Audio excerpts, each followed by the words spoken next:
Hi, I'm Richard Friedman, and welcome to my video cartoon for March 28th, 2026. Here today we have Richard's video cartoon titled Richard's Trump Dreams of Deal with Right People in Iran not to take Kharg Island in exchange for a reopened Strait of Hormuz and name change from Kharg to Trump Oil Island. Okay, so this is what President Trump likes to have his name on a lot of things, like with the Kennedy Center. It's now the Trump Kennedy Center for the Performing Arts. So I thought he might be dreaming. This is a dream now. He's dreaming about having, and back in 1988, he spoke about taking over in an interview. As a young Donald Trump, he was talking about taking over Kharg Island way back. So Kharg Island's been in President Trump's mind for a long time.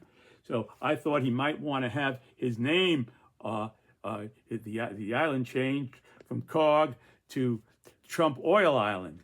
So, and that would be part of the agreement that he would not, the United States would not basically invade or take over that. Now, President Trump didn't say that. He didn't say that, but it could be implied that. So this is the implication that could be drawn by the Iranians, and President Trump is not doing anything to take away from that possibility that they could be thinking.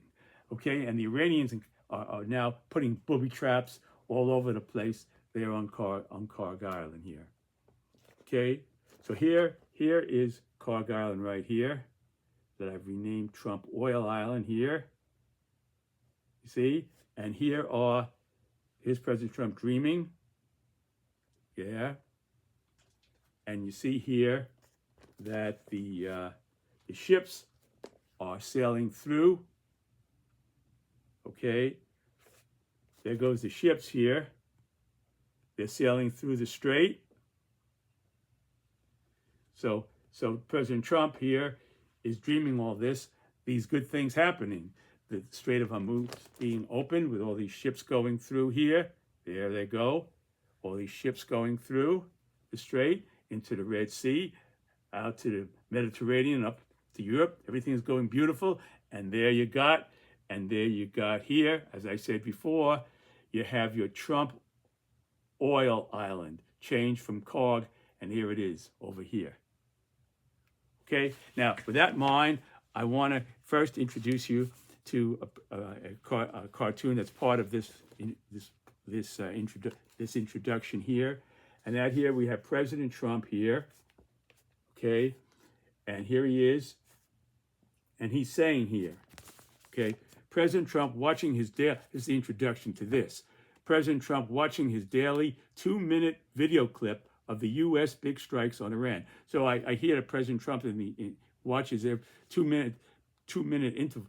Every day he watches for 2 minutes bombs and stuff being dropped on Iran from the White House, amid extending Iran's 48-hour ultimatum to 10 days to open the Strait of Hormuz or face a U.S. strike on its power plant. Okay, so that's a real ultimatum that Trump has given them. In contrast to what I said before about Kharg Island, that's more of an implied thing. He didn't come out and verbally state that. That's a very important thing to make the distinction here. He did not say that there, but it's implied that he's sending the forces and the carriers, and now the George H.W. Bush carriers coming in there. So this is an implied threat, not an overt threat like here where he's giving them a 48 ultimatum to 10 days to open the Strait of Hormuz or face a U.S. strike on its power plants. And Trump saying the U.S. has, quote, totally obliterated military targets on Iran's Kharg Island, and further warning its oil facilities could be next. But they didn't take out the pipes. President Trump said they left the pipes intact so that it won't take them years and years, Iran years and years to restart the island there. And President Trump eyeing the possibility of taking the island with U.S. Marines as the U.S. sends thousands more troops to the Middle East, amid attacks on U.S. bases with Iranian drones and missiles across the Persian Gulf. Okay, so I can show you the map here that I did here. This is what's going on here. So Iran is launching all this missile stuff here. You see, here they are, and it's going all here. Qatar and Bahrain, Kuwait, Oman, and the UAE, United Arab Republic, Saudi Arabia, and they hit Riyadh hard here, Kuwait, and all those places we have bases, and they're hitting other things, and they're really raising hell in the Mideast because of the American attack, and this is their way of striking back at America, going after their bases and their other countries in the regions that have been friendly towards America, with it permitting bases and stuff. So this is what's going on here. Now, a new development today is that Yemen has entered the war here on the side of Iran. So now, here the Houthis here, remember a while back, the Houthis here were, as ships were going into the Red Sea, the Houthis were launching missiles. So there's a possibility now, I read, that the Houthis may start launching missiles again at ships in alliance with Iran. So you could theoretically have two situations here. Aside from Hormuz, you could have now here the Houthis here in this part of Yemen, just ahead of the Red Sea. This is the Red Sea here, just ahead of the Red Sea, raising hell and sending missiles out and attacking shipping and boats and stuff. So there you have that. So this is a new development. I just heard that the Houthis have entered the war on the side of Iran, and we have that experience already dealing with the Houthis before. So that's that. And again, here I showed you. I wanted just to show you everything here. You see how Iran, how big it is here, and they've been hitting Israel very hard. Here's Israel here. You can see here's Israel here, little thing Israel against Iran. I mean, look at that.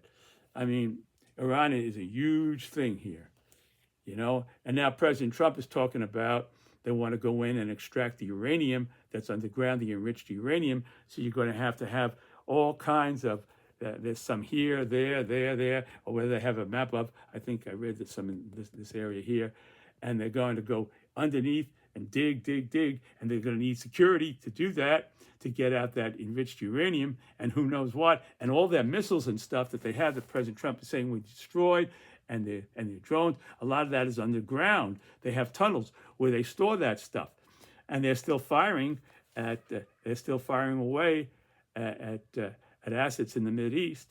You know, they're still at it. So it's a very difficult situation. I don't think we'll be able to really truly say that we've gotten everything they've got until they stop firing missiles, and I don't know when that's going to happen. So in any event, here the thing is that they're very sophisticated in hiding their weapons. You see, and that's the thing. And I think they call them Shiad. They attack with missiles and drones, and then they have these cluster missiles that explode after they separate from the booster. They go up like this and down like that, and then they explode, and it's like a 4th of July, only ain't the 4th of July, and all these things spread out over a long, wide territory and strike and kill and maim people and blow up properties and assets. So that's what's going on here with those cluster weapons, those cluster ammunitions they have inside of those rockets. You know, and they say they have hypersonic missiles that could go like this and that, and that Israel wouldn't be able to track them. And I don't think anybody knows that for sure. But in any event, it looks like they're far from being 100% defeated. It looks that way to me. So anyway, I'll try to draw everything here. What I was trying to say here, and here you have why this is so valuable. The Strait is that. Here, everything goes through the Strait of Hormuz, right here, the Strait of Hormuz. Here, and this is the narrowest section here where the United Arab Emirates protrudes into the strait. You see here, right here, the UAE protrudes here, making a very narrow stretch of water. So it's almost like a turkey shoot for Iran in this narrow bar of water to just shoot at boats here, and they're talking about putting up a toll booth there, figuratively speaking, and charging people for going through, and then making money to fund the war and to rebuild the things that have been destroyed, and as a fund. So that could happen, okay? And there you see it. This is the strait right here, the Strait of Hormuz, and this is that protruding part of UAE that makes it into a very narrow stretch of water, about 20 miles wide, they say, and all these ships, they're blocking it at that juncture. So effectively, that's what's happening here. That small strip there, where it's very narrow, boom, and there it is here. Okay, I wanted to show. That's why I drew all this stuff, is to show you what's going on, so you get. So you could see it for yourselves. You hear about so much and you see so much blowing up and everything, but I want to explain that this is a whole area here, and you could see how how nature. What they're doing is they're using their geography. They're weaponizing the geography. They're weaponizing here to get what they want. And no matter what we do, Trump could drop this and that, take over this and that. If they retain the Strait of Hormuz, President Trump can't go home and claim victory. If oil prices are zooming and the world economy is in a disaster state, so he can't do that. So really, President Trump has backed himself into a corner now. So there you have it. So I want to make it clear that this is like a weaponization of geography. That's really what it is here, with that narrow portion of the strait here.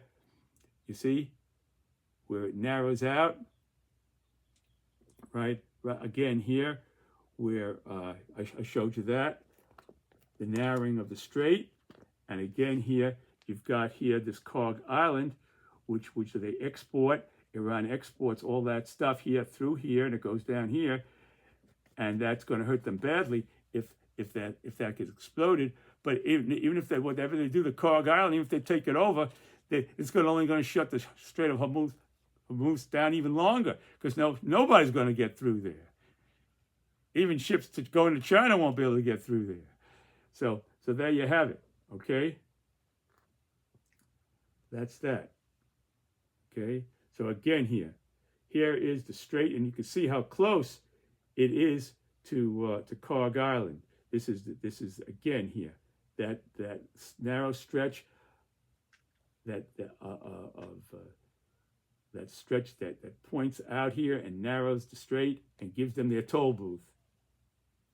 Okay, so I wanted you to get a full understanding of what's going on here, and that's why again I drew this map to show you here. There's President Trump's dreaming, and we'll get to that. But first, again, I want to go here and show you here. And again, President Trump eyeing the possibility of taking the island with U.S. Marines as U.S. sends thousands more troops to the Middle East amid attacks on U.S. bases with Iranian drones and missiles. They attack with Iranian drones and missiles across the Persian Gulf, Middle East, Kuwait, Qatar, Bahrain, Saudi Arabia, Iraq, and the United Arab Emirates. Okay, and here's President Trump going, this war has been won. They would like to make a deal. The reason is they have been beat to the SH blank T. So there it is. So that President Trump came out the other day, and that's what he said there. Okay, and now here is our Secretary of War, Pete Hegseth. He calls himself the Secretary of War. Really, Congress hasn't approved the name change to the Secretary of Defense, but President Trump here and everybody else the Republicans seem to call it the Secretary of War. So it has to. We'll give Pete, as I always do, the Secretary of War. Okay, so here he goes. And here it goes. Secretary of, quote, War, Pete Hegseth, defends Pentagon seeking $200 billion for Iran war and post-war from Congress.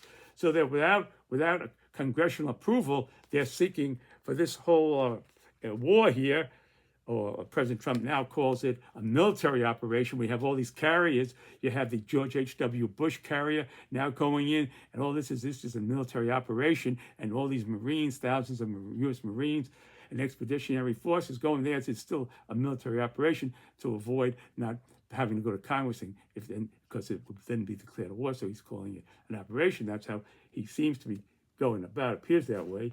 Okay, so here goes Pete. And here he is here, and he's saying this: as far 200 billion, I think that number could move, obviously, so it could get even bigger. It takes money to kill bad guys, so takes money to kill bad guys. So we're going back to Congress and folks there to ensure we're properly funded for what's been done, for what we have to do in the future. Okay. Now I combined in 326 later. Secretary of War Pete Hegseth said this: after the cabinet meeting, we will negotiate with bombs. President Trump sends his war fighters out with viciousness to destroy the enemy. So he's trying to psych up Congress, not to examine this, but to understand that President Trump is at the helm, and not to interfere with his momentum of striking out with our armed forces, striking out with viciousness for victory, to win, okay, to destroy the enemy.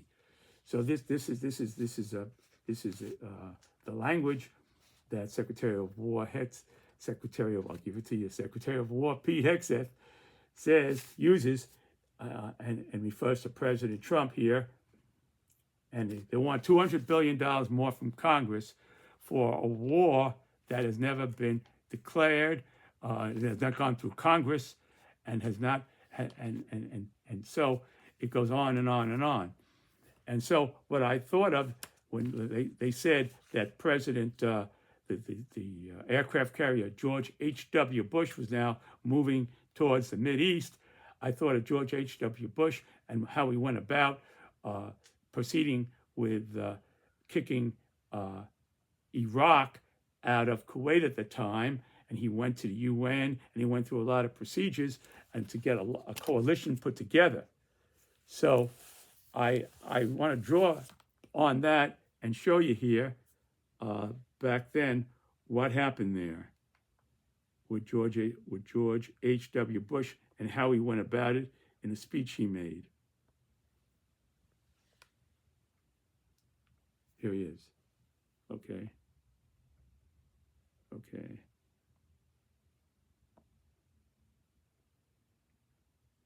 See here. Attack on military targets in Iraq and Kuwait. These attacks continue as I speak. Ground forces are not engaged. This conflict started August 2nd when the dictator of Iraq invaded a small and helpless neighbor. Kuwait, a member of the Arab League and a member of the United Nations, was crushed. Its people brutalized. 5 months ago, Saddam Hussein started this cruel war against Kuwait. Tonight, the battle has been joined. This military action, taken in accord with United Nations resolutions and with the consent of the United States Congress. November 22nd, you see that? So he had the consent Moscow, of the United Soviet States Union. Congress. So that was the point I was trying to make here. That was the point I was trying to make. That he went to Congress and he had the authority from Congress. And here, Pete Hegseth is going back and asking Congress for $200 billion, and he's saying it may even get bigger than that without their approval for the war to begin with. So that's a point I just wanted to make to you. Now, to get to finishing up with this cartoon here we have, again here, President Trump in his dream, okay? And he's saying here, again, he's saying here this. With thumbs up, he's saying here, look at all those tankers sailing safely through a reopened Strait of Hormuz. Thanks to Donald Trump. You see all these tankers going through here, all the tankers and everything that are going through here. Yeah, the tankers right here going through. Okay, look, okay, tankers going through the Strait of Hormuz. thanks to Donald Trump, the greatest president, the greatest American president ever. And now Iran's leaders respect us so much they agreed to change Kharg Island to Trump Oil Island and open the Strait of Hormuz. Look at all these beautiful ships, all going through this strait now. And look here, and here we have our Trump Oil Island. Okay? And that is how my cartoon will end, folks. I want to thank you very much for watching my video. Hope you got something out of it. God bless you. Hang in there through these troubled times. Hang in there. And I'll see you next time.